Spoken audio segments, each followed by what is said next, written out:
LV County Championship Second Division leaders Middlesex showed their fighting spirit as they bounced back brilliantly on the second day of their latest match against Gloucestershire in Bristol. Gloucestershire had had the better of the opening day and they resumed on 302 for 6. Middlesex began well though, and Toby Roland-Jones got the big wicket of Will Gidman with the third ball of the day. Gidman hadn't added to his 67. Roland-Jones had been the pick of the bowlers on day one, and he soon grabbed his fifth wicket of this innings when John Lewis flashed his bat and was very well caught by Scott Newman. It was the bowler's third 5-wicket haul in just his 12th match. Gloucestershire had also lost Chris Taylor at the end of the first day, and so now had gone from 300 for 5 to 314 for 8. But Jonathan Batty was still there and playing a useful little innings.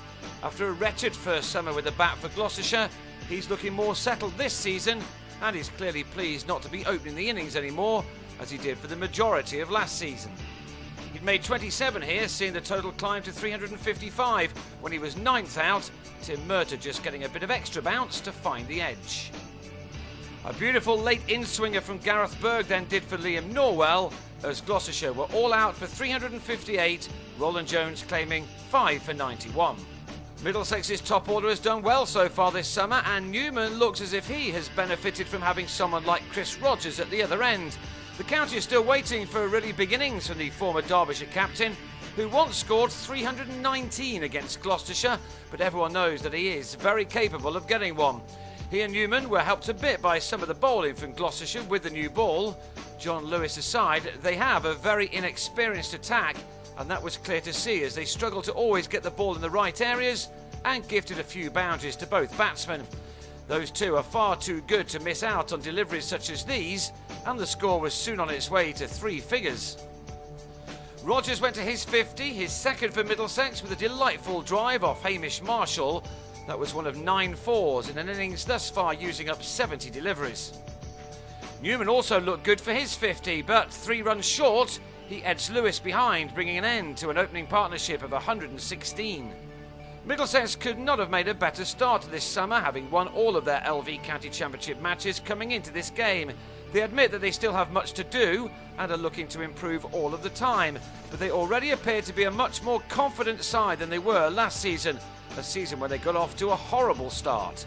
Adding a player of Rogers' ability and experience can only help players like Dan Housego, who settled into the number 3 role vacated by O.A. Shah's move to Essex via India. This pair added a further 53 runs for the second wicket. Rogers would have been odds on to get 100, but on 87 he drove and edged Norwell behind, much to his annoyance. One left-hander replaced another as Malan came to the crease. Being a left-hander is where that similarity ends though. While Rogers often looks like he walks into his shots, Malan stands and delivers, and he was soon delivering some boundaries with some fine shots. The total had reached 194 when Middlesex lost their third wicket. Housego unlucky to glove Will Gidman behind as he departed for 40. The bowlers were having to work hard to get much reward off a surface in Bristol which is generally low and slow. A few batsmen have got in on it, but thus far only Taylor has made a meaningful contribution. Malan and Neil Dexter were trying to add to that as they started to push along the scoring in the evening. Gloucestershire's young attack has had a fair amount of success so far this season, but they were finding the Middlesex middle order a tougher nut to crack. Dexter had made a bad start to the summer before scoring a ton in his last innings, and he was now looking in prime form. He overtook Malan to reach his 50 from 76 balls, an innings including 8 fours.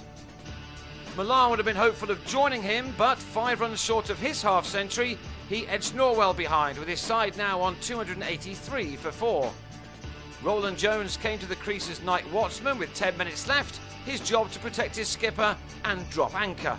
Instead, he played a couple of lovely looking flicks through the leg side, and he'll probably feel he's got a chance of making a decent score himself on day 3. When that starts, Middlesex will resume on 296 for 4, with Dexter looking good on 56. They are 62 runs behind and will now be searching for a significant first innings lead. A 4th successive win is not out of the question.